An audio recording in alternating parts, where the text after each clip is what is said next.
Jenny and Johnny, you're very welcome. Jenny, the first thing I want to ask you is this. Acid Sun, you were touring it, lots of good ballads in it and that. When you came home, you were glad not to be doing ballads again. Would I be right? You are exactly right. So we set out to make a little upbeat pop record. But hold on, that's not true. You didn't set out to make an upbeat pop record. You just made some demo tapes and suddenly you got yourself an upbeat pop album. That's true. But I think that, I don't know, I think something about the way Jenny plays drums in our home studio that we have. She always plays a little bit too fast, which is good. It's true. Anyway. Yeah. It did. Yeah, we didn't set out, but in our hearts we were ready to write some upbeat songs. You knew. We knew. Sometimes there's like a subconscious reaction to whatever material you've been playing before, you know. Okay, but like you have played with various other people as well. I mean, you've collaborated with sort of various musicians, both of you have. So this seems like a bit of a natural kind of thing that happened. It was happening between you anyway as two people, happening as musicians as well. Could I get the impression that your other band, the one we know of, which is Rilo Kiley, is at least on hiatus, if not gone? We are never say never. We're on a break, and we're friends, and we're actually putting together a collection of B-sides from about a 10-year or 15-year period. So we're getting together and kind of sifting through the past. Okay. Do you find with the album, like, it's a very warm album. It's a very kind of upbeat to me album in so many ways. And yet it was made, wasn't it, under pretty freezing conditions?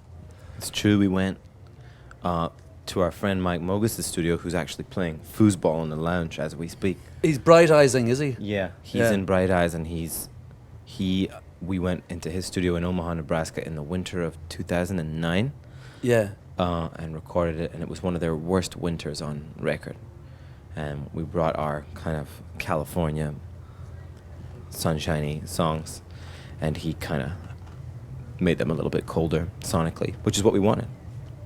And California sunshiny songs, the certain part of the kind of Laurel Canyon place you live, which is the Woodlands part, there's got to be a lot of snakes there, because there's an awful lot of snakes on the album. Yeah, we just recently, I killed 2 snakes in the garden before this tour. 2 rattlesnakes. He had to do it. They were coming for the back door. There's rattlesnakes in your garden? Mm-hmm. Wow, that's Absolutely. pretty cool. But we chopped off their heads with a shovel, didn't we?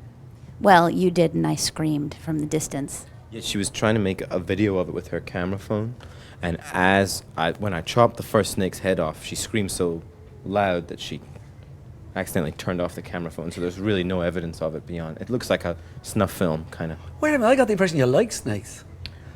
We do, we know a couple, for sure. Distance, you know? Yeah, right, I'm sure you do. Have you met them in the music business, is that it? We have. We do live in Los Angeles, so snakes are everywhere. It's It's full all of them. sort of reptilians assuming human form. All right, okay, fair enough. Now, Los Angeles may be, but if you go up out towards the desert, towards Nevada, you've got yourself Las Vegas. Were your parents a lounge act? Oh, sorry, look, I can see it already. Okay, I know that your parents were a lounge act in Vegas. Were they any good?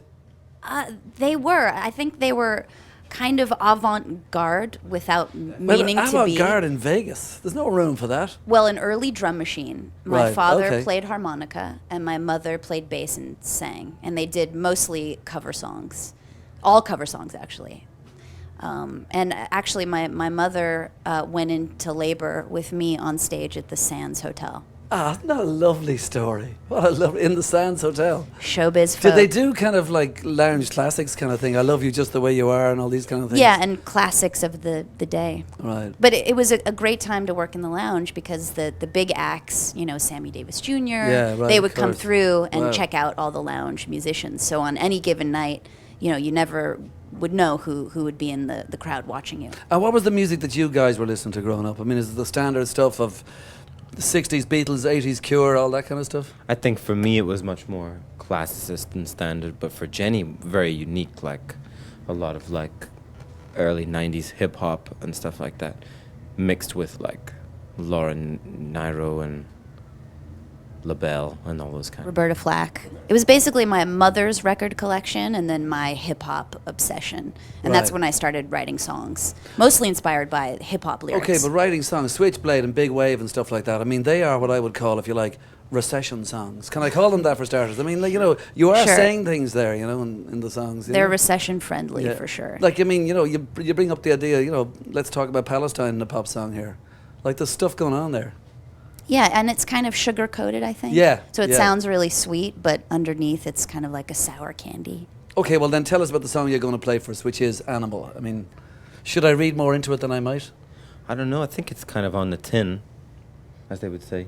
Is that a phrase you've ever heard? I'm just looking at you. I'm just going to look at the camera and go, what's on the tin? Well, it does exactly what it's supposed to do on the tin. Oh, I see what you mean. Right, okay, fair enough, yeah.